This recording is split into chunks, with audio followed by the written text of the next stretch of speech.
All right, so welcome to PJ and the Beard. This is conversation number 16 of our 19 conversation series, which probably, we're guessing, might not stop at 19. But anyway, really lucky today. Pat and I have made no secret over the years that we are giant fans of PRS guitars, so when the opportunity to sit down with Bryan Ewald presented itself, nice. Yeah. Yeah, we were like, this is good. Of course, that's not all he does, but welcome to the stream, everybody. Bryan Ewald, how you doing? Doing great. Thanks for having us. Yeah, man. Me and you and all the gear around you right now, right? Yeah. So, 19 conversations, an hour of distraction, just, a way to hang out with some people and let an hour go by. And it tends to go by really quick. I bet it does. Before we started here, we were talking to Bryan about how we do two things. We've been doing two things, a pedal of the day and a clip of the day. So let's start with the clip of the day. And this is a nice way to ease people into the chat. I see there's a couple people joining already. And hopefully they'll say hi. There we go. Layla's Guitar Daddy just popped into the chat. Hey there. So I'm going to share my screen real quick. I'm kind of slow at this. You have to... All good. I can hear the mix, so I know something's happening. Here we go. Quick clip, about 30, 40 seconds, and then we'll come back. Oh, I know that guy. Yeah.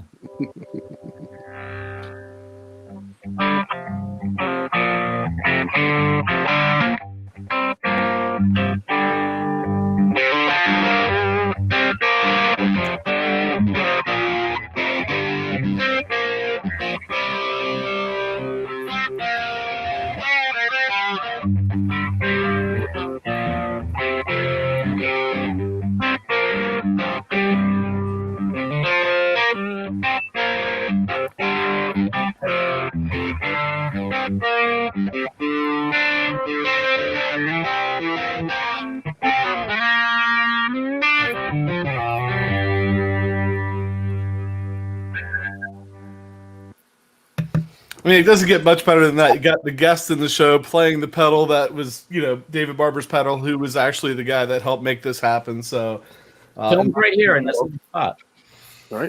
Right. So that's awesome. I'll tell you, my favorite thing about that video was, so when I do the stuff for PRS, I'm really not supposed to play songs, Right. But they want like an intro and an outro song or thing, so I have to write some kind of song for the thing. And a lot of times it's right in the moment, just improvising something. And it would be really nice to be like, this reminds, and the guy, Andrew, who films them all and adds some, I'll go, give me an idea of a song to rip off right here. I'm completely out of ideas. So it'll be like, and one time, like out of nowhere, he said something like Cortez the Killer. I was playing like a single cut. So I'm going like, not what you would expect in a PR, a Neil Young kind of, but so I was like, I tried to channel my inner Neil Young for it.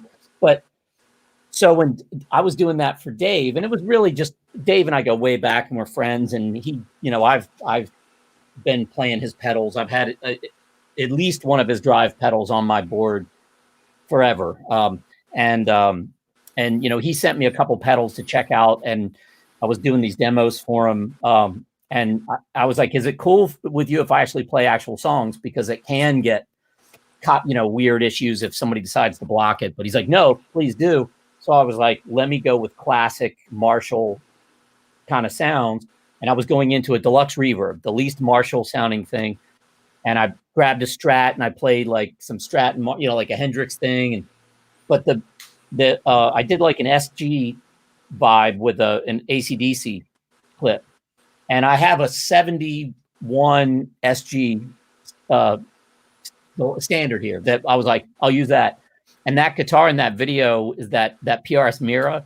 I tried them both, and I got a better SG tone out of that Mira than I did out of my SG. But if you listen to the ACDC part of that, it was like that pedal killed it. It nailed that low gain, like Angus and Malcolm Young thing so well. I love that pedal too. That's awesome. We got the Geek Coefficient joined us. And Brody Hutchins, a friend of ours. Dave Weber. I know Dave Weber. Awesome. So we got a couple people coming in. So pedal of the day? Did we decide on a pedal of the day? Yeah.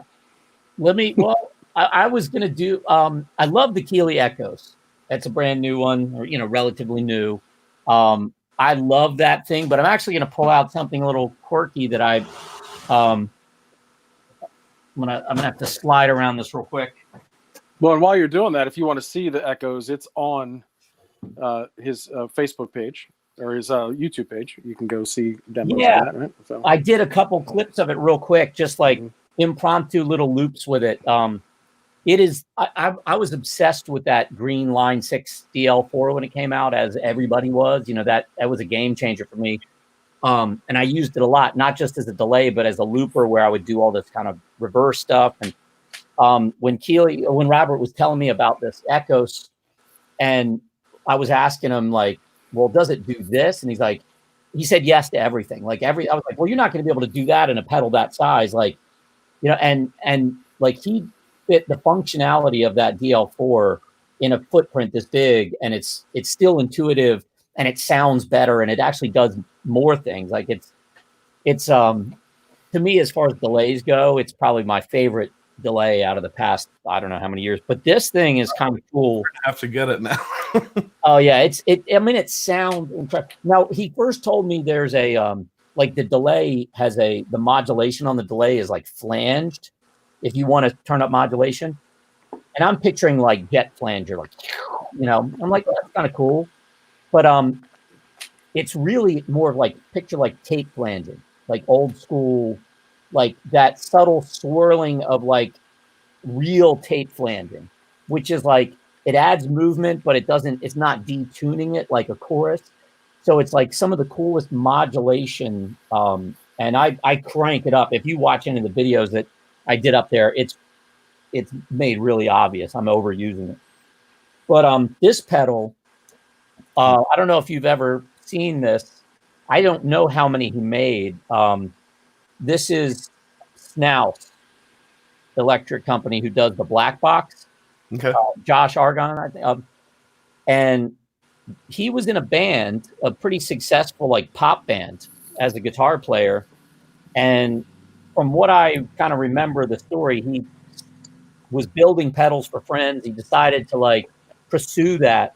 He had just left the band, and a good friend of mine, a kind of family friend of mine, knew him and was like, hey, I know this guy. He's building these overdrive pedals. And of course, this was the time that, everybody and their brother was starting a pedal company, and they were just, and she was like, I'd really like to hook you guys up, and you should get one of his pedals. And I was thinking, I really, without hearing it and trying it, I know he's I'm not expecting him to throw me something for free. And I really didn't have the money to go pick it up right away.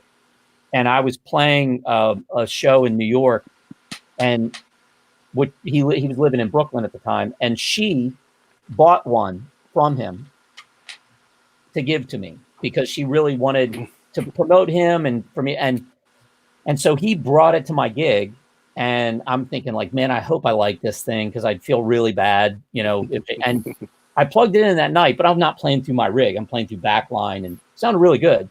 And then I took it home and played it home and loved it. And I was going out of town for a session the next day, and I brought it with me, and it was really my first time to get used to it. And it sounded incredible. It's basically like a blues breaker design, which is what his black box is. His black box is based off this, but it's obviously a smaller format. And it's got, you've got 3 different clipping styles. You've got more of the boost, and then you've got the more overdrive, and then you've got one that's more like a fat drive. 3 different clipping diodes. You've got LED, silicone, and germanium. What's super, this is just basically a second. You have 2 different, a volume and a lead, so you can set 2 volumes, almost give yourself an output boost. But what I love about it is it's got a tone control, a presence control, a bright switch, and a pre-roll. So basically tailoring the high end, changing the tone control does one style of high end. Working the presence control gives you a whole different sound. this is like a bright switch on an amp, but the pre-roll changes the amount of high end going into the front of the pedal, or like before the gain stage. So like if you have, if you don't want to necessarily darken it up with EQ at the after clipping, if you had really bright pickups, or let's say you want to thicken up some single coils, you dial the pre-roll back and darken up the signal going in. And it's super effective of like really matching your, it sounds good no matter where you set it, but it's a great like low gain blues breaker style pedal.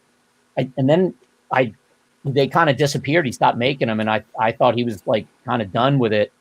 And then out of nowhere, I see the black box come out. And when I talked to him, he said, it's basically the similar circuit. But if I didn't know this already, I'd have a black box, because this pedal is pretty great. I think it's pretty similar other than just a smaller format, but I would check one of those out. His demos of them sound great too. Cool. Very cool. Down in the chat, we've had a couple people join us. Graham, Man with No Expression. I think Dave Weber. We said, hey, yeah, Graham. I know Graham too. Yeah. Dave Barber jumped in. Dave, I don't know when you jumped in, but we did play a clip a couple seconds ago of right. Bryan demoing the Direct Drive, and thanked you for setting this up. So we really appreciate it. Ronnie Statmeyer is in here too. Yeah, Statmeyer. I know Ronnie. Ronnie actually. Ronnie and I go back about the same time I met Dave, and they were working together and still work. They were working together at a studio, but Ronnie has been the B Custom, like building Barber Electronics custom pedals. So all one family. Paul Wolf just jumped in as well. Paul was on the show with us earlier this week. He cool. some acoustic guitars, actually lives right down the street from me. So where are you guys? You guys are in Pennsylvania? Yeah. Central PA. Just south of Harrisburg. Oh, yeah, sure. And you're right around Annapolis, right? Yep.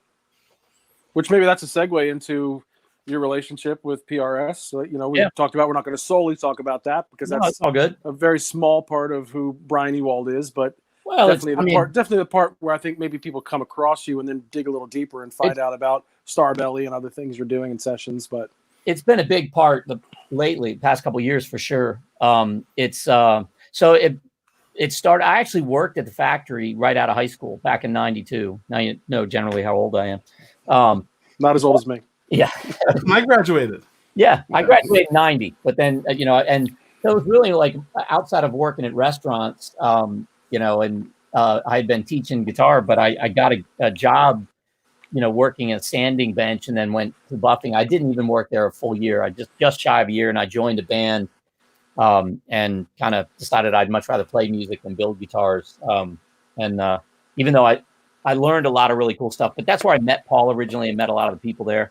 But I didn't really have any kind of official relationship with him until probably the early 2000s, like around 2005. They would get me a guitar or two to take on the road to beta test. And it was the SEs were pretty new. So like sometimes it would be, something like that, and it really just kind of happened organically. I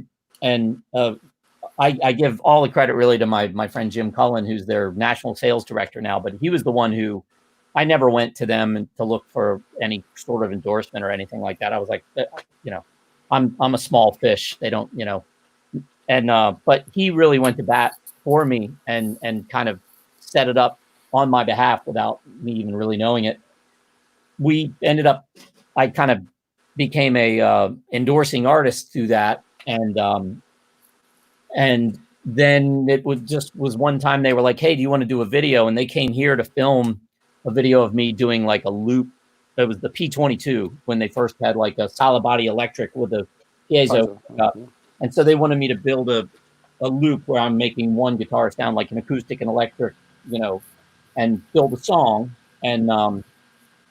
And then that just kind of was like, hey, come in to do another video. And it became come in and do more. And then, hey, do you want to go to NAMM? And, so it really just kind of snowballed. It's great because not only I genuinely love the stuff. If I wasn't doing that with them, I wouldn't be looking for a demo guy gig with somebody else. That's not my real world is playing guitar for a living. And the demo clinician thing is fun when you love the product, but I couldn't imagine just doing it if I didn't really really love the company and the people and their philosophy and everything about it. That's why I don't want to jump into like the pedal demo videos that I have up on there. There's a handful of them, but it's not that I'm trying to get into that. There's so many people who do that so well, and there's a billion of them out there. I just put up demo videos of the pedals that I love. That's all. It's not like I'm trying to get into that game of being like, and I don't want to be a critic of like, do I like this or don't I like it? It's like, if I put a video up of it, it's because I love what it is. Mm-hmm. We've talked about that. We never really badmouth the pedal because if we have one that we want to do a demo on, we like it, and if we don't like it, we just don't do it. I'm not going to name any names, but I have been sent pedals, or at least been contacted by people to like, hey, would you like to do this demo? And it was when I was kind of thinking maybe this would be cool to do the like pedal demo thing and trying something and going like, it doesn't inspire me, or I've played a couple of them that were just like, I don't get it at all. Like I can't really make, and I politely just returned them and said, I don't have time right now.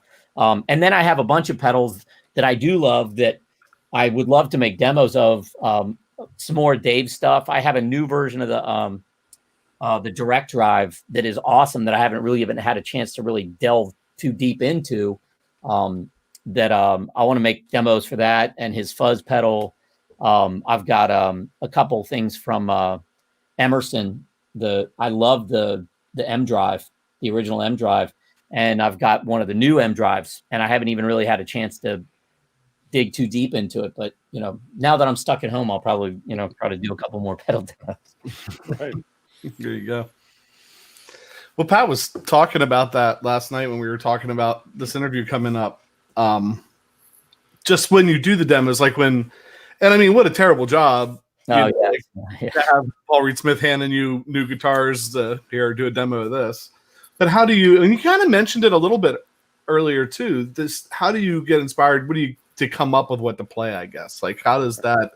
That's hard. I mean, so like all the videos that we do now, there's a guy named Andrew Dorbin there who does all the filming and the audio editing, and that's all him. And we've really got a nice synergy going. We've worked together so long now on it that like it's usually just him and I sitting in that room, and usually I know what I'm doing when I go in there. It's like, here are the 2 or 3 guitars that they're being launched in 2 months. We need to get these videos done. Sometimes I've played them, sometimes I haven't. They try to get me one to sit with. If it's just a guitar they've had for a while and it's just they've tweaked the pickups a little bit, I don't really need it. But sometimes they'll come out with something that has all this crazy new switching, and it'd be good to have it in my hands for a minute. But for the most part, I go in there and play the guitars, and whatever they're sounding like, we try to come up with something. I used to try to do the intro and outro things and change them up a lot. Like, let's do something heavier, or here, let's try to do something jazzier. But until recently, I started doing backing tracks, but all the early ones were just me sitting there noodling and trying to do like a metal song, which is not even really me anyway. I'm not really a metal player. I like to listen to a lot of it, but it's just not what comes out of my hands. With no drums and no, like, it just sounds kind of forced. And finally I kind of got to the point where it's like, I'm going to just play like myself. And it's not about me being able to do every kind of music perfectly or whatever. I'm trying to showcase the guitar and what the guitar sounds like, not what my riffs are. And every once in a while you get somebody on the YouTube comments who like, man, I'm tired of these like old guy blues riffs or whatever, like I didn't really think that those were blues riffs on that one, but you can't please everybody. But no. I really try to make it, when I go in there, I try to make it organic. I'm not trying to be salesy. Like, this is the greatest guitar I've ever played. And, I'm just like, here's this guitar, here are the features. Let's listen to what it sounds like. I'll give you my thoughts if I'm hearing something about like the way the pickup is reacting. But those little intro and outro things really are just kind of organic in the moment. Like sometimes I've built a backing track with the intent of using it on a certain model, like on the hollow body or something, because, okay, this should work for the hollow body. And I get in and it's not, the combination isn't really inspiring me at the moment. So I'll do something else. And then I end up using that for the Silver Sky or something, I try not to like, force it into a direction. It's just kind of let it be what it's going to be, when I get in there. But, as far as Andrew gets all the credit for the filming and editing, and, people go, I love Bryan's videos. I'm like, I can't take that. I just walk in and talk and noodle, but he's the man behind the curtain on all that stuff. Right. Some new people down in the chat real quick. Guitar Hack's in, Uncle Bry is in. But go ahead, Pat. No, I was just going to say, you do a great job. And I've seen other, interviews and stuff that like, you're in Germany at Henning's big gear fest thing. Oh yeah. That was fun. So you find yourself out representing the brand, but you're pretty clear to say, listen, I'm not one of the sales guys. I'm maybe not even quote an official employee, but your working knowledge and understanding of the guitars is probably second to none. It's. Well, I grew up in the town too. So PRS was my local guitar. When I was a kid, it was like, I remember leaving the area one time and going into a music store out of state, and somebody was like, hey, check out this PRS that we got in. And it was like a 92. And this was like the mid 2000s. And I remember like looking at the serial number going, oh, 92, I might have buffed this guitar. And they're like, you used to work this. Have you met Paul Reed Smith? I'm like, yeah, sure. Like in Annapolis, everybody knows Paul Reed Smith. Like, right. Everybody has a story, somebody who's worked there or played in a band with him. But and then he flipped out like I knew Paul McCartney, and I was like, oh man, he's really a celebrity. Like, and I knew the brand was a big deal. It was great. But like when you lived here, it's hard to realize like how, like what a scope nowadays I know, but this was right. 20 years ago. It really hit me like, oh, that's just not my local, some local success story. Like, he's a big deal. But you didn't know he was going to be on par with Fender and Gibson someday, right? Right. Saying that hamburger, I always think that saying hamburger at home, steak on the road. Yeah. Would you play in a band? I just, I've been around the company. I've, know so many of the people, and I would go in there to pick up something or talk to them. So like, and I would get a lot of, like things like the Silver Sky or the Vela. Long before the Vela came out, I would go in and, they just like anybody, if you knew somebody worked there and you were in there, it's not crazy top secret stuff. So they're showing, drawings. Hey, check out this body. What do you think of this? Or there might be a one-off, pre-pro that they ran to. And I've seen guitars in there that are so cool that never saw the light of day, which is sad because I was like, man, that I would play one of those, But and I've seen some of my favorite models get discontinued because they just didn't sell. But it's been kind of a roller coaster, I guess with, my gig with them. It's kind of, as much as I love it, the hardest part is that I want almost every guitar that I play, and I don't have the space or the money to fund that habit. They're expensive, even at an artist deal. So it's like, it's I have to really try hard there. Every once in a while I play something. I try to talk myself into why I should, I need one of these too. I could really, I got a Silver Sky maple fingerboard, and I already had a Silver Sky. That to me, I don't have a bunch of repeats of stuff. They're not different enough that I ever thought I would do that, but I fell in love with the maple one. So I played it and I was like, I think this is my favorite Strat guitar I've ever played. I think I like it better than my other Silver Sky. So I convinced myself to get that one. But normally I'm not that bad. But it's hard, man. It's hard not to want all of them. It's like pedals. Every pedal I played all of Dave's pedals. I was like, I need a giant pedal board for every overdrive pedal that I want to put on there. So which PRs do you find yourself playing the most? I gravitate towards this, the Silver Sky and this thing. Which is, it's not a 594. It came out right before the 594 was a thing. So it's basically a McCarty single cut. It's like a the difference between this and a 594 is just the knob layout. Instead of it being this diamond, it would be the more traditional Gibson layout, and a difference in the scale length of, point. It's 0.594 inches. Like it's instead of this is 24 and a half. That's 24.594. So actually it's 0.94 inches. And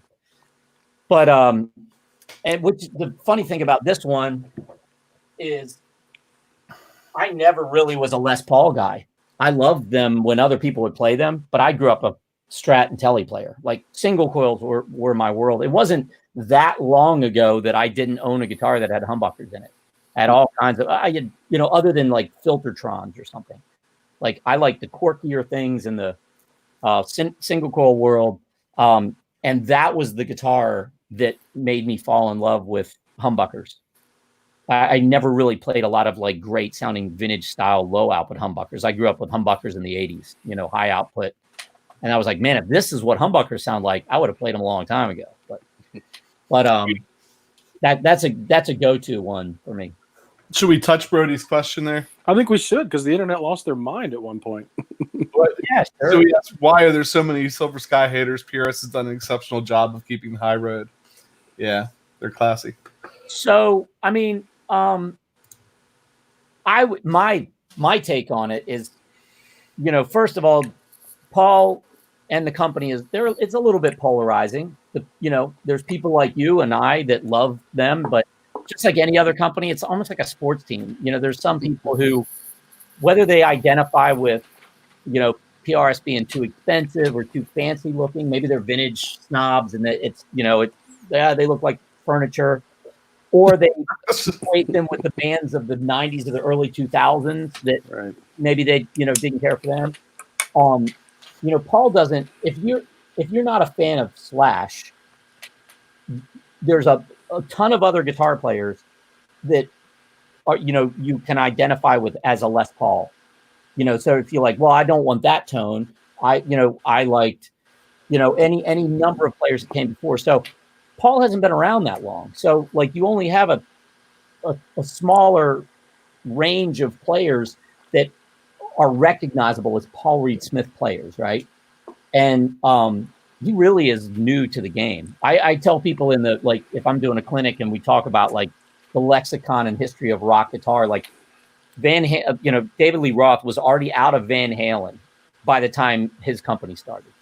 That's pretty late in the game of the lexicon of rock to go where he's gone. You know what I mean? Right. And, but there's a lot of people just because of the cost of them want to hate on them just because they're expensive, but they're expensive because they cost a lot to build. There's a lot of expensive guitars out there. And then John is polarizing. There's people who love him and there's people who don't love him. And I think part of that is the more popular you get, the more detractors you're going to get. Justin Bieber, is a great example of like who shot to stardom and he's a pop star. And there's a lot of people that just want to hate successful people or people, but you put John and Paul Smith together, who can be polarizing. And then you take a company who's obviously taking a design that's been around and making their version. But, that other guitar is pretty close to a Les Paul and people didn't flip out.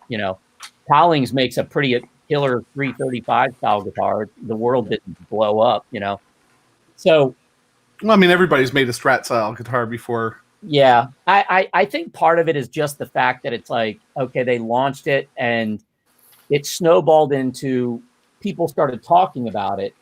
And the people who hated it wanted to say, like, how can you say it took you 2 years to come up with this design? And the 2 years wasn't coming up with the design. The 2 years was two people who were ridiculously particular about things. Not over tweaking, but tweaking pickups until they were exactly like they wanted it. Tweaking neck shapes until it was, basically doing that little fine detail to perfectionists. And they could, because they're, it's not like they had, they could wait until they got it right. But I think the hate kind of went away when people started getting them in their hands. There was a month where there was nothing but a video about them, and people could talk about them, but nobody had any experience with it. And a lot of that was like, I remember seeing the thing that Fender put out that was like the spoof on it. I think they called it the Scorched Earth, and it was like a PRS body with a Fender headstock. And it was basically, they took everything from the demo video, everything I said, and turned it around to like a scoop on it. And it was actually pretty funny. It was well done. But everybody was busting my chops in the video about not saying Fender, not saying Strat. They're like, "Oh, dude, say what it is." And I'm like, I can't. It's an official video on the PRS channel. You can't say Strat. You know, John could come out and do his video and say it, and he did, and that helped. But I think part of the reason was like everybody's so mad that I tried so hard not to say Fender or Strat. Like, well, I wasn't allowed to, you know. So I think the funniest thing I saw was a little meme that said, "Your body is another brand." Yeah.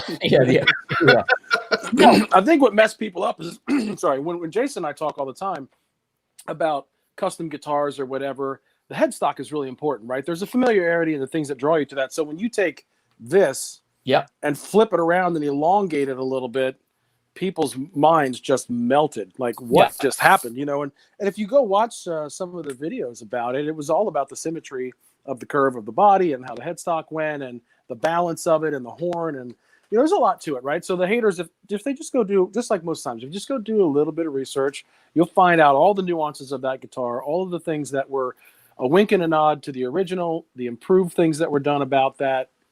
You know, it's a great guitar. I've had a chance to play a couple of them, but I get it. You know, you take something that's traditional. You take, like you said, I think you said it so eloquently. You take two people that can be polarizing. Yeah. Throw in their perfectionism, and it doesn't happen right away. So people are like, why did it take you 2 years to copy an S-style guitar, right? Like, right. But Jason and I took a tour of the factory around that time, and there were Silver Skies there, and I was the guy on the tour going, is anyone going to ask about those? And I can't remember who gave us the tour that day, but basically talked about, there were so many prototypes being shipped back and forth, and they're like, we don't even know if we got them all back from John. John might have given them out as gifts, but it takes a long time when you have two people who are very specific about what they want. But I see Brian's question there. Yes, I know Rick. Yes. Yeah, Rick's a great guy.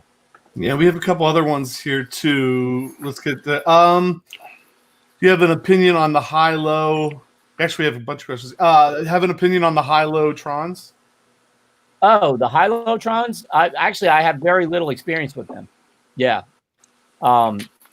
There's quite a bit of and there's also a lot of things that I've tried. As much as I have all this crazy stuff in here, and I switch pickups out and stuff, I kind of like a lot of it is on a whim or something I've heard and I try, and if I don't love it, I switch it back. But like, I am not actually one who will sit here and A/B 30 different pedals. You know, I plug it in and know really quick whether I like it or not. And if I like it, I usually kind of go with it for a while. But I'm not, a lot of people think that I've sat here and A/B'd everything or tried them side by side. This PRS gig has given me a chance to try a lot of things side by side I wouldn't normally otherwise have done. But there's a boatload of stuff out there I haven't even tried. Tons of even PRS stuff, especially like for anything pre-2008. Like, there's guitar models and pickups that I haven't even really messed with. But Santana definitely, I don't know if he's the first. He might have been the first one to have a signature model. That's what I'm thinking. Yeah. I mean, there was other people that Howard Least from Heart had a guitar before him.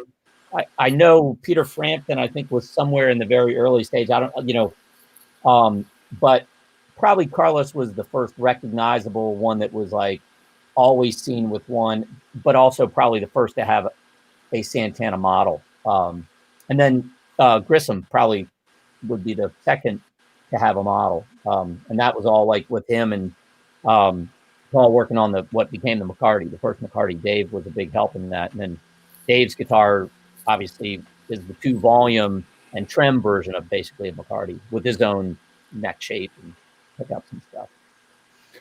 Did you do a demo on the Sanzera? Oh yeah. So not only did I do a demo of the Sanzera, I when they were field testing those, I had one. You know, there was me and maybe one or two other people they gave one to road test, and I still have a Sonzera 50 I play quite a bit, but so I've had one for a long time. I think they're great. I actually have a Sonzera 20 now also.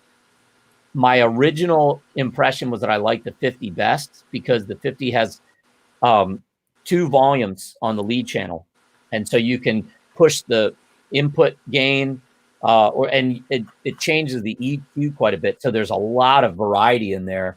And although it is really cool, I fell in love with the simplicity of the 20 too. The clean channel in the 20 sounds like a really great sounding deluxe reverb.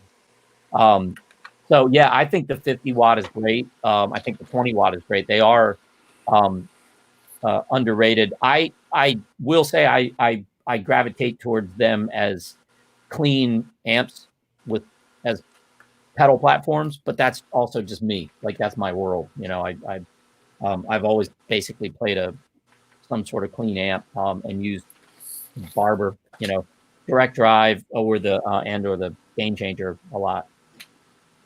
Actually, I think I have somewhere. Actually, I don't know if it's on the shelf over there. I think it's on another board.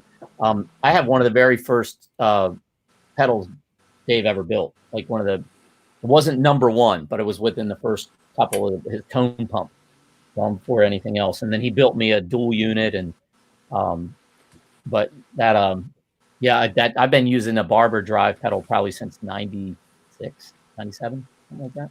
Yeah.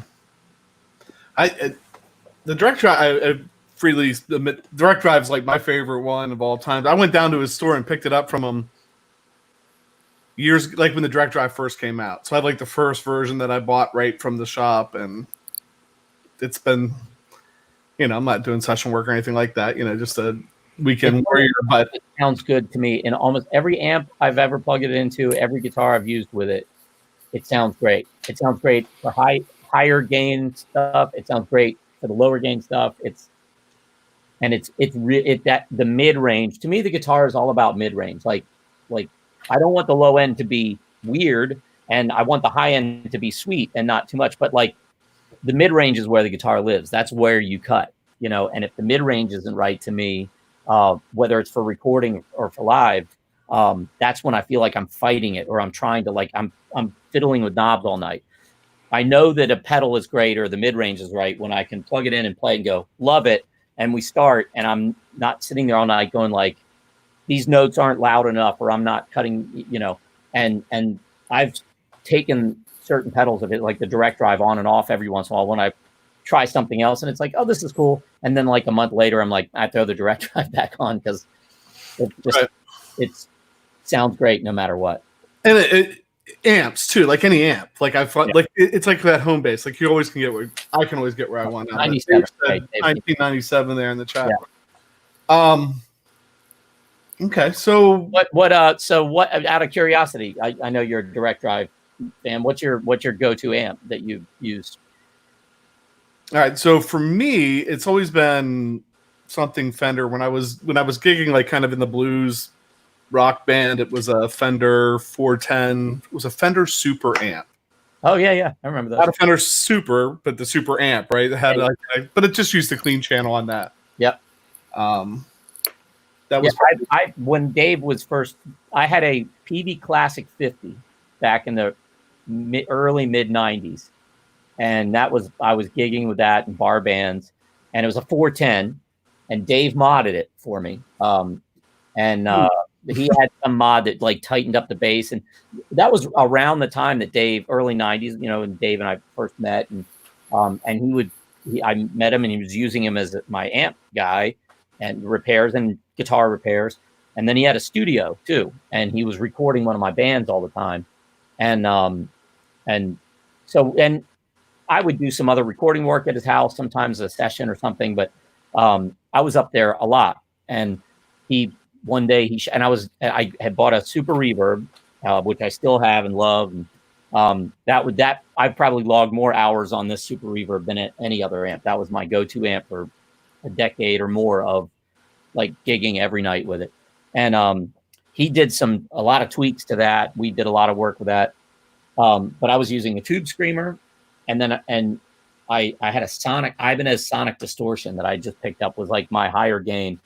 And it was neat, but it was a weird sounding pedal. It was real fizzy, and but I was mainly using the tube screamer. And one day Dave's like, "Hey, I had this idea. I built this pedal, and it was in this big weird junction box. And he was like, take this out and play it on a couple gigs and tell me what you think." And I basically tried to hold it hostage until I was like, when you build me something to reply, like I want to play this. And then so he got me a one, and that's what became the tone pump. And I used that, always for a long time. And then he built me a dual unit, which was a tone pump and then the burn unit on the other side, which the burn unit was based off of our mutual friend and my former bandmates, Dumble Overdrive Special. And before I had any of those amps, when I left PRS and the only working amp that I had, I joined this band, and my friend had just bought an amp ordered it from Howard Dumble, Alexander, because he was a Robin Ford nut, and bought it, I guess in 1991, he bought it. And he let me use that. I was playing like bar gigs and like playing Scandals in Ocean City, Maryland with a 100-watt Dumble Overdrive Special. Costs more than the building now. And it sounded great, but I had no idea like what I had, or I didn't have it, but I mean, I was running a multi-effects unit through. It was just total sacrilege. Like it was, when Paul was building the amps that became the J-Mod, Mayer's, it was Dumble inspired. It's not a clone, and it's not really Overdrive Special. Like it's a lot more like a steel string Singer. It's really like, to me, it sounds and feels like a high-powered Tweed Twin, like is where it kind of lives, or like a Dumble modded Tweed Twin kind of vibe. But one day Paul called me in and he said, "Okay, I want to explain the whole Howard Dumble thing." He's like, "There's a lot of misinformation. Most everybody only knows what they've read about. There's all this folklore." And he's like, "So let me explain the Dumble circuit." And I was like, "Cool, yeah, I'd love to learn about it." And just so you know, I was like, I actually gigged for almost a year with a Dumble Overdrive Special. And he looked at me like I was insane. He's like, "No, you didn't." I was like, "Actually, I did. Like when I left here, that's the amp I was using." And then the first thing he goes, "Does he still have it? Where is that amp?" He's like, gone, But Dave had that amp for a while, and that's what the burn unit was based off of. It was before the Dumble craze. Like nobody other than the people really in the know, like they hadn't turned into the crazy thing that they have been. And as far as I know, I don't know if anybody had made a Dumble inspired pedal before that. I think the burn unit was probably the first one. Well, that's crazy. So I'm looking here at the chat just to make sure we're not missing any comments or any questions. I do see $40 Zoom into $100,000 Dumble. Like that. Yeah, right. Yeah. Unfortunately, it was better than a Zoom, but I don't remember what it was. I think it was some Digitech thing. I mean, we were playing like alternative rock cover, and it was like it was.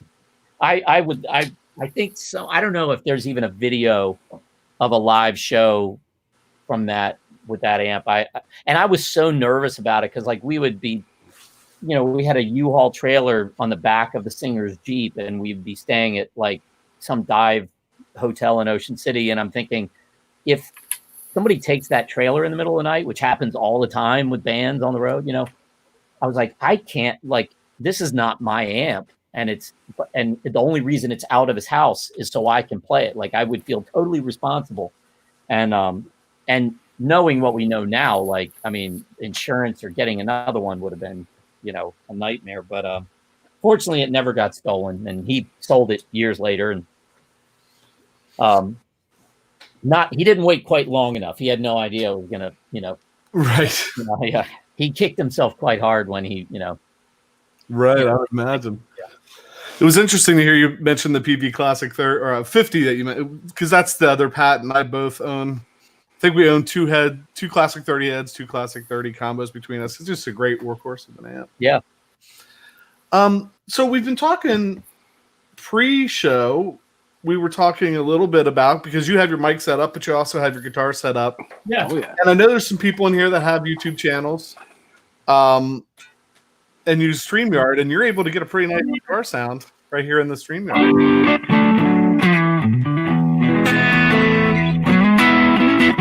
So the way I've got everything run, I do sitting in this little spot where I'm sitting right now. I do a lot of just remote session work, both for my, like, if tracks for my own bands, I typically record here.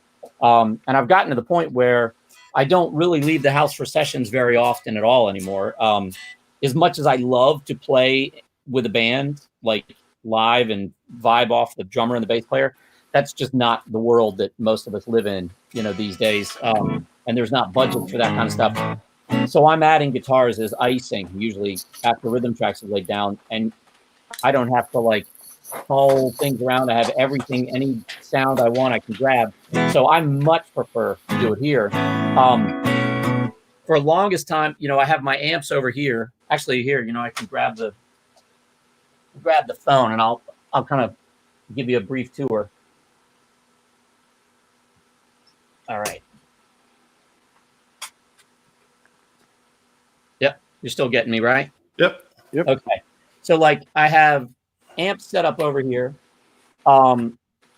and they run into cabinets that are in this ISO booth. So normally that door would be closed, and I could mic things up in there. This past year, one of my favorite purchases ever is this aux box, and I was going to use it primarily as an option when I wanted a different cabinet sound. I'd probably say I use 90% just the aux now, and almost no cabinets. I still use real cabinets here and there, but this thing sounds so good. And for doing something like this, that's all I'm doing. I'm running into my pedal board, right now I'm running in the J mod, into the aux, and then straight in. So what you're hearing is just my computer audio from the aux, no cabinet. But if I wanted a cabinet, I can just turn it up from there. The other little secret weapon I use quite a bit is this thing, this Transformer Z from API. So I run often into that first, and then I run into the pedal board, but then I also run direct out of the XLR. So every once in a while, if a producer wants a DI track too, like a clean DI along with the the actual amp tone, I can get a really, really great, just transparent sound straight out of the transformer. Plus you're just running through that API transformer. It's got EQ and compression on it if I want to use it. But I typically don't EQ or compress on the front end, especially if I'm doing session work. I'll let them, take care of that. But it's just a great sounding box on the front end. And then I typically record with effects, unless it's something really crazy. Because, like, to me, that's part of the sound of what you're trying to do. But really, the setup is really simple. I think the only reason it sounds really good is that I'm not trying to deal with a microphone picking up an amp sitting behind me or something. It's just I'm running into an Apollo, but I've got the aux just dialed straight in. So if I were to turn off the aux box right now, it'd be dead silent in here. And I don't keep my kids up at night if I want to track guitars at 1 a.m. It used to be that little ISO booth, all the low end would still come out of it. It's not totally soundproof. So I'd be down here in the middle of a take, and I've got the amp cranked, and it's not too loud in here, but still, like, my wife would come downstairs and be like, yeah, we can hear that on the third floor. I'm like, okay. We live in a townhouse. It's all vertical, but it's, But your sons probably can't go to sleep without that sound, though. They grew up with it, right? No, they keep the bathroom fan on is what it is. Yeah, it's like, yeah.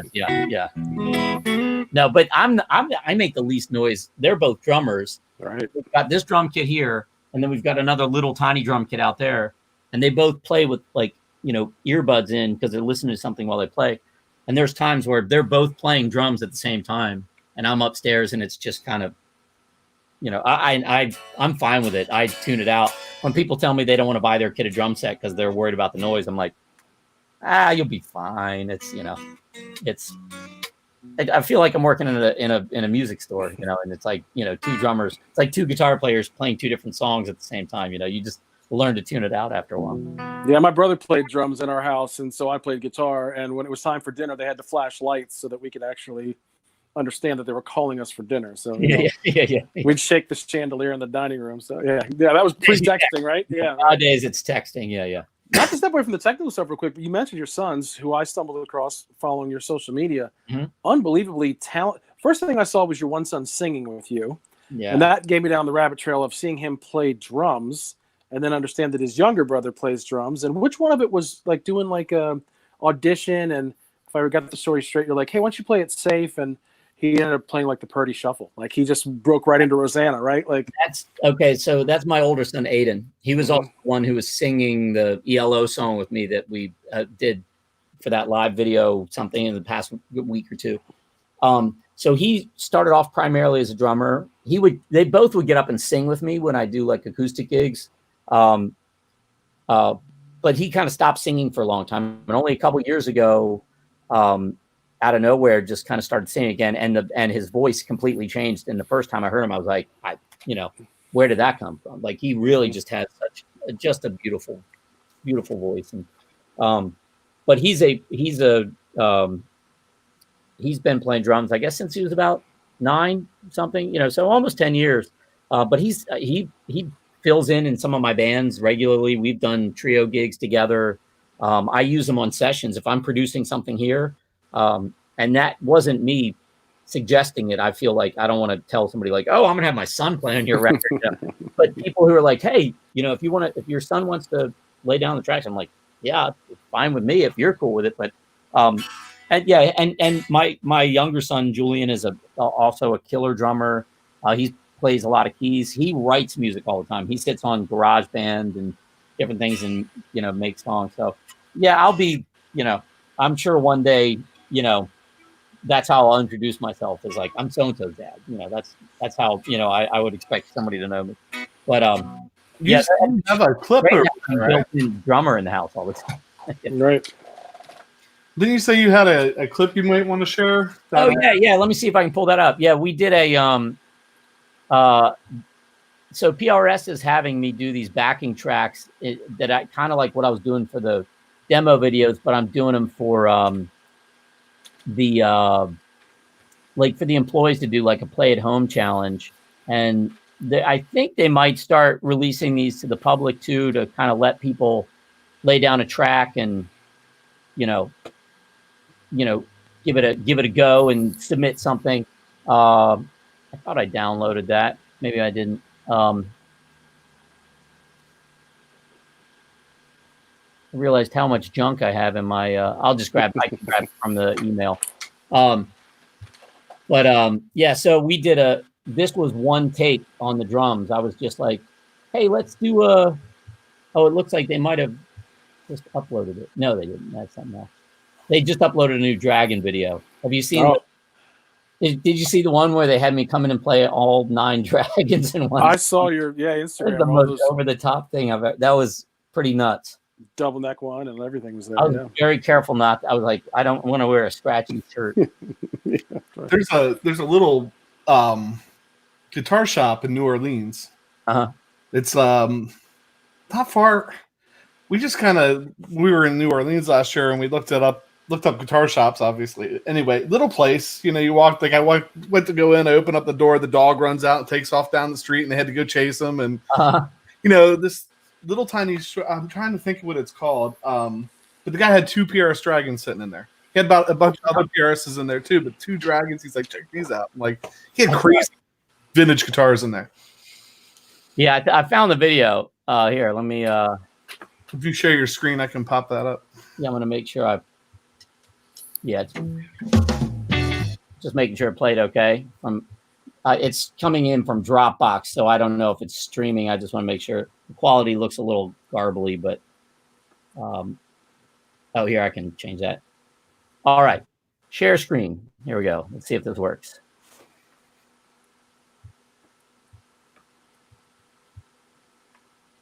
I don't know if I can zoom it or not. Or I'll just make it full screen. Look, here we are, just figuring it out as we go. I don't see it yet.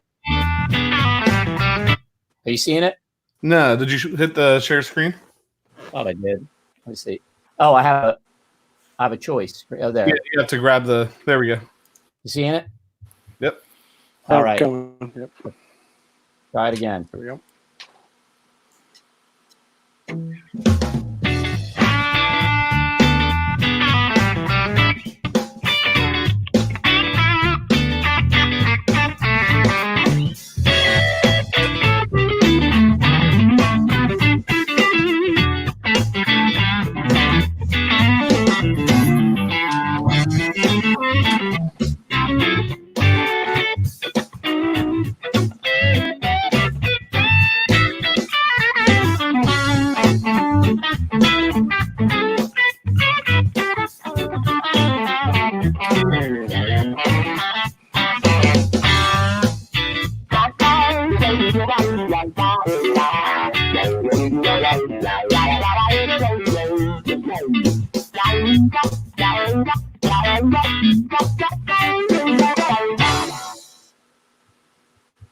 Yeah, that was like, hey, just give me like a good, like kind of funky background. And that was one take, but he wasn't playing. No, wait, we lost him. Man down. Here we go. I think I accidentally like disconnected myself. All right. Glad you guys know what you're doing there. Yeah, so that was just like, hey, give me kind of like a groove, pick a tempo, and I need it to be a minute long so it can fit on Instagram. Is what they wanted. Right. And that was one take of him, and then I just laid stuff on top of it. But yeah, he's yeah. I wanted to make sure we brought them up because I don't mean to be totally sentimental here, but like you were on another YouTube channel a couple of years ago and asked what's your favorite gig, and like all the artists that you've met, all the people you played with, you're like, this gig I did with my sons. Like, so that's what kind of got me going down. Like, well, what else have they played together? So that's fantastic. And I know other people on the chat have kids that are musicians, and I think it's fantastic that, you know, they're involved and they are uber talented. My goodness. Oh, well, thank you. I mean, I'm sure that you're on, you know, as much as I am checking out all these great young players all over the internet. I mean, they're everywhere. It's like, I love the fact that this generation seems to be like really digging into, like, you don't have to wait for something to be played on the radio,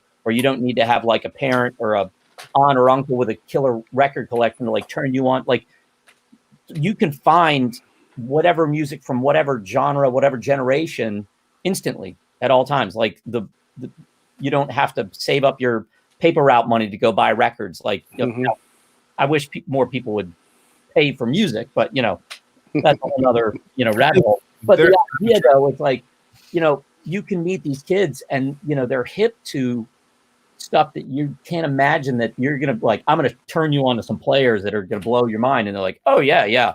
I love that record. And I love that, you know, and you're like, you realize that this information age is incredible. And, you know, you want to learn how to play something, you can go online and find somebody who can walk you through how to do it. And so there's so many great young players out there. It gives me a lot of hope for the future of music. Just staying on the topic for 2 seconds, because we had a lot of questions generated from that track. But I remember teaching guitar, I don't know, 8 or 10 years ago, and these kids would come in and they'd be playing these classic rock songs or asking about these songs and realize they got it from Rock Band. So kind of like right, yeah. Rock Band was some of the places I think where some of these kids got introduced to that. But anyway, lots of questions about that. Yeah, I see Grant about that tone. So that's the Strymon Mobius, and I have like an envelope filter.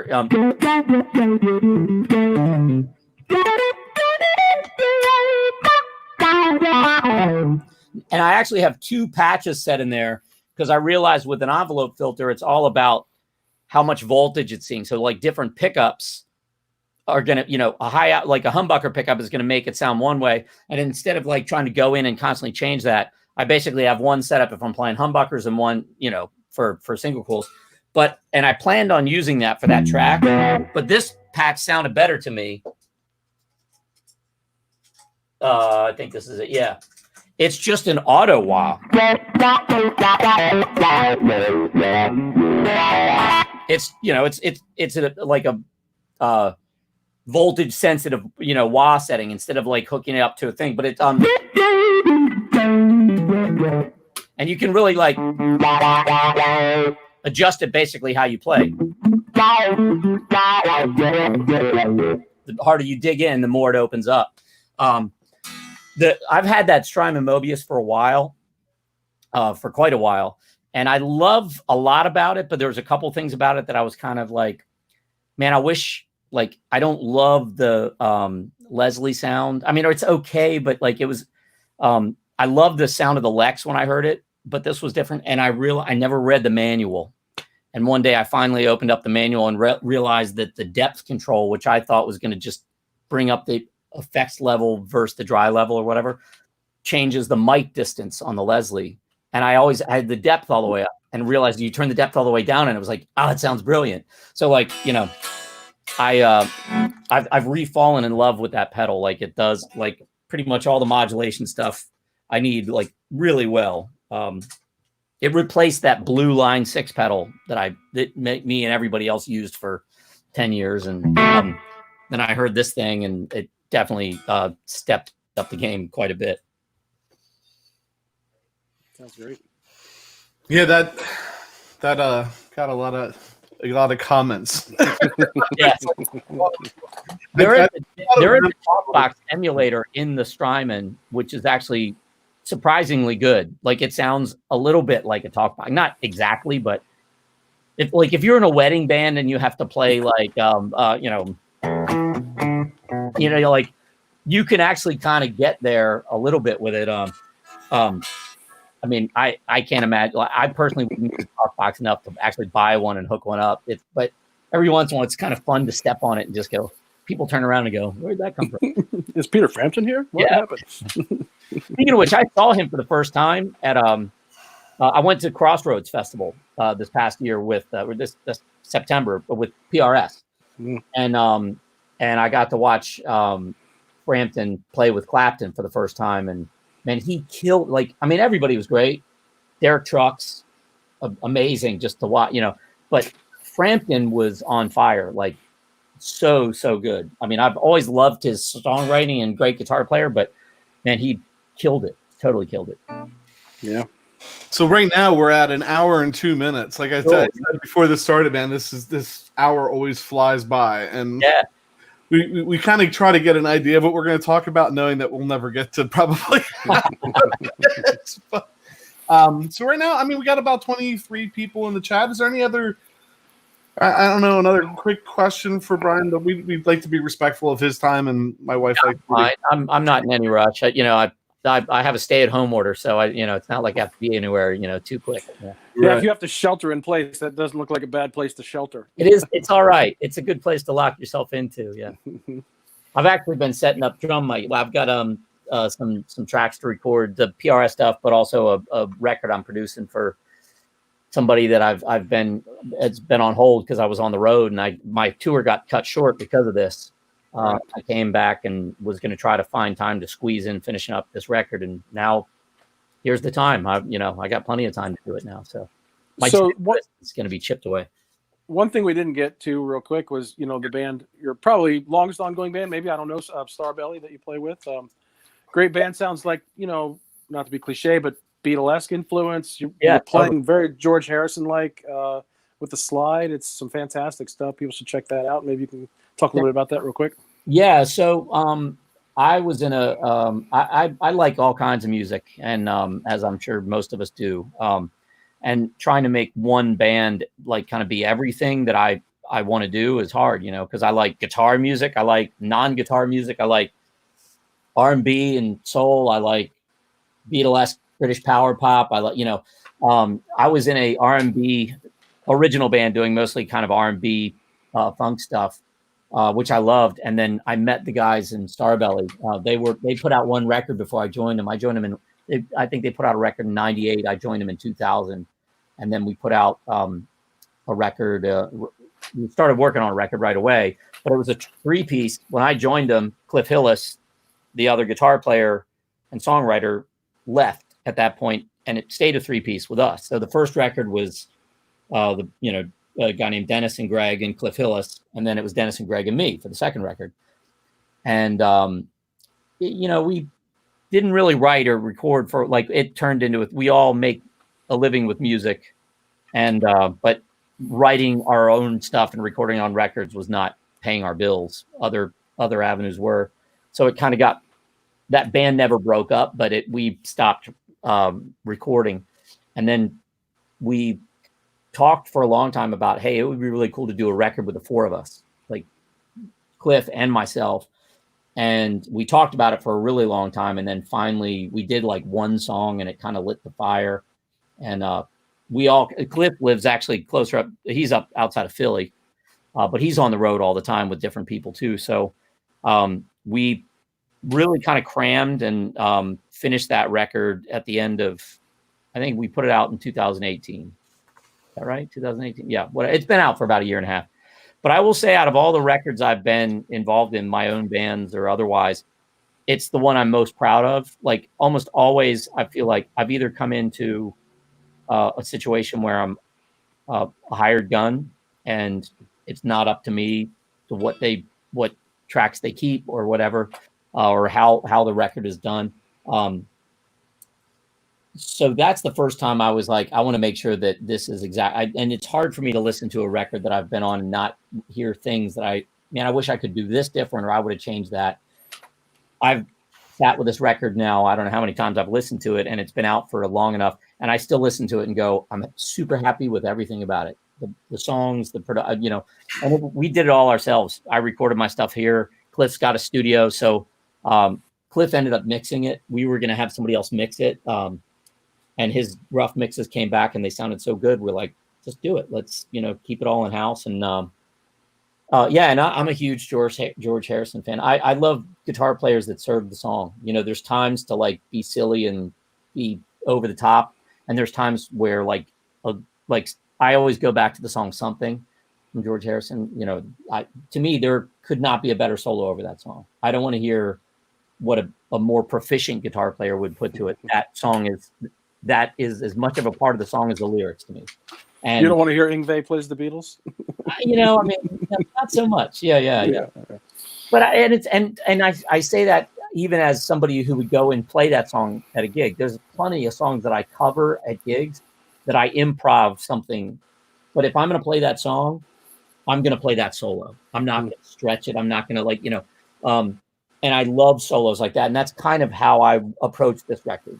Not being like the guitar player, like the PRS demo guitar player guy. This is like the song guy, and that's as much of a part of my personality and love as the guitar geekery stuff. So, don't expect to listen to that record and I'm not, stretching, 6-minute guitar solos anywhere.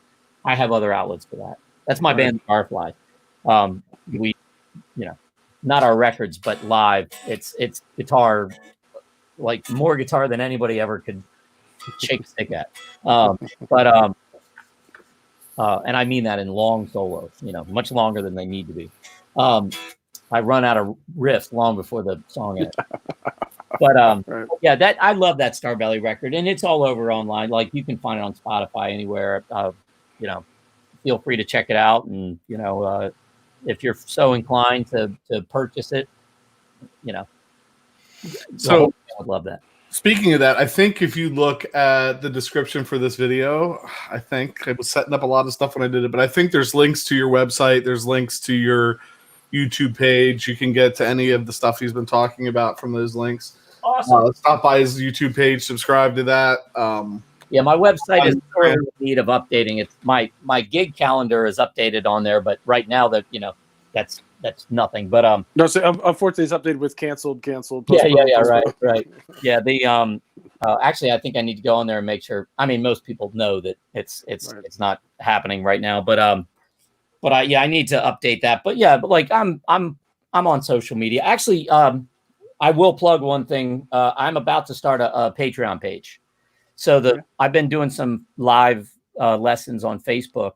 And I'm going to continue to do that, but I've been trying to figure out a good way to kind of I've wanted to do a YouTube lesson, not demo thing, but a YouTube lesson thing for a long time.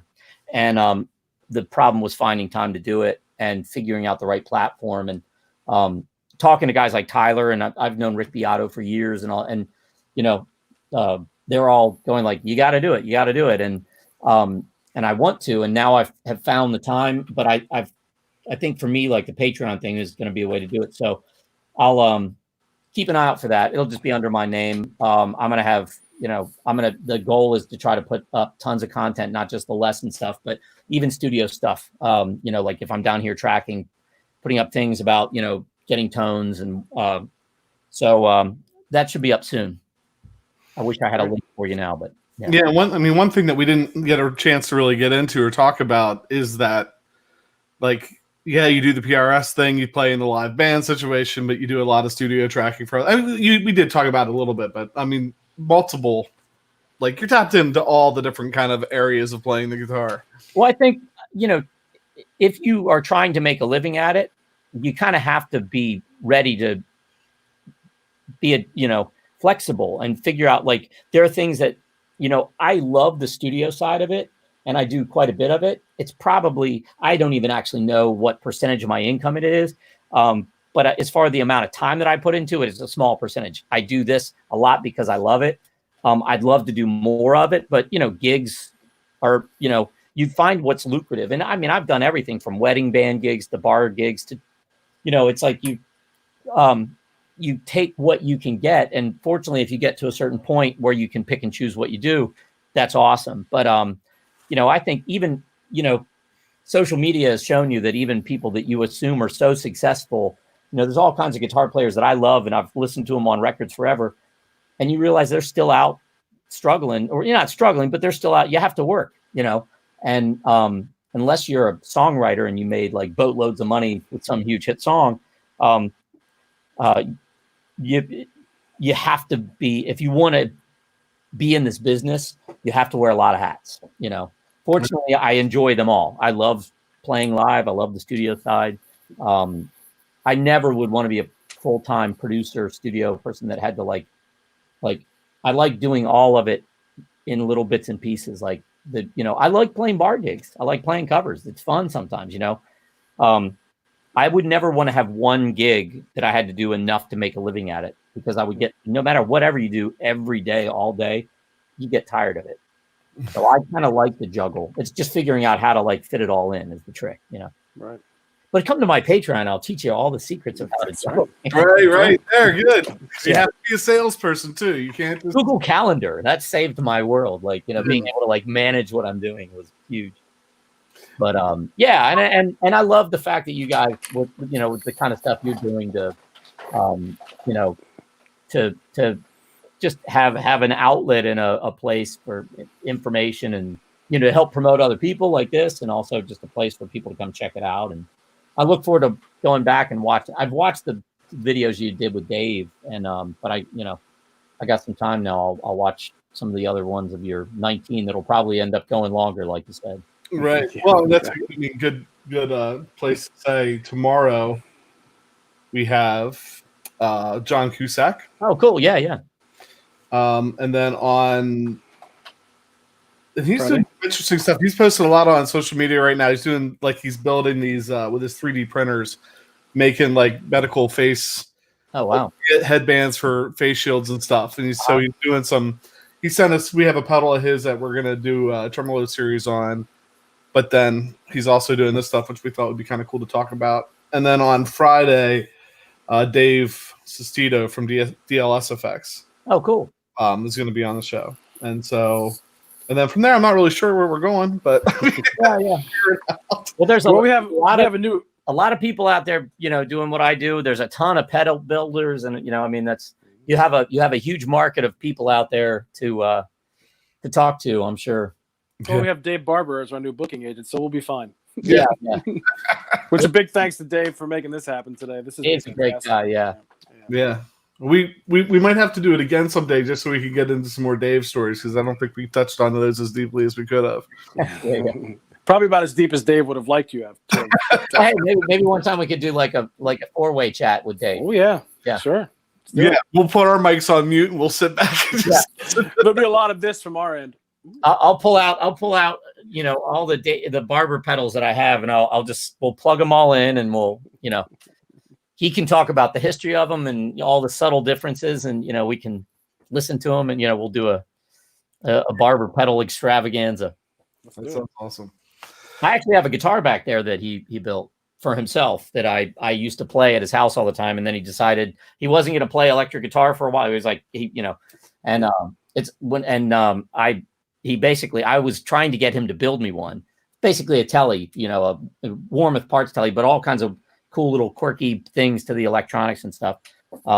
He's built mic pre's and stuff. When we were back tracking his house, he would, do all kinds of stuff.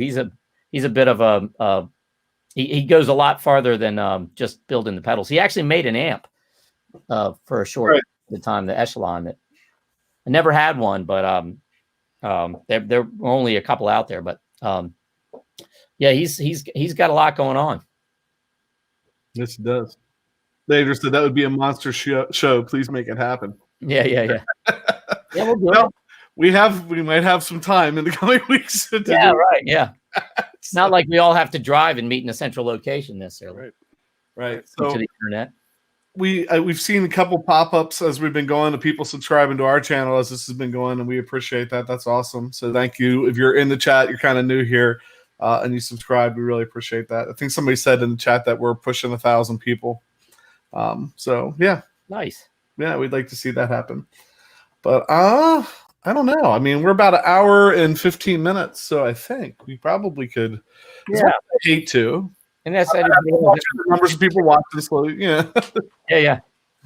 But one good crazy question. Is there any non-guitar related questions? Or I could tell you about my drum miking techniques, which I'm a total hack at, but I'm learning.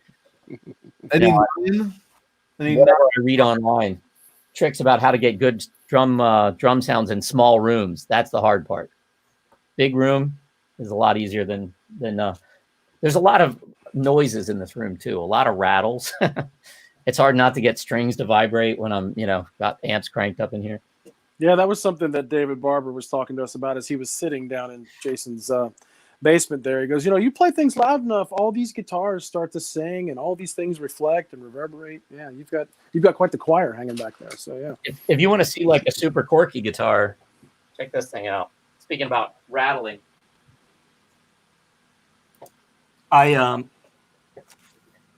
my goal, like when I was young, was always to have, like, I wanted to have every conceivable sound. Like if I wanted to have 12 strings and mandolins and banjos, nylon strings, and I started acquiring all that stuff, and I had a Rickenbacker 12 string, which I loved.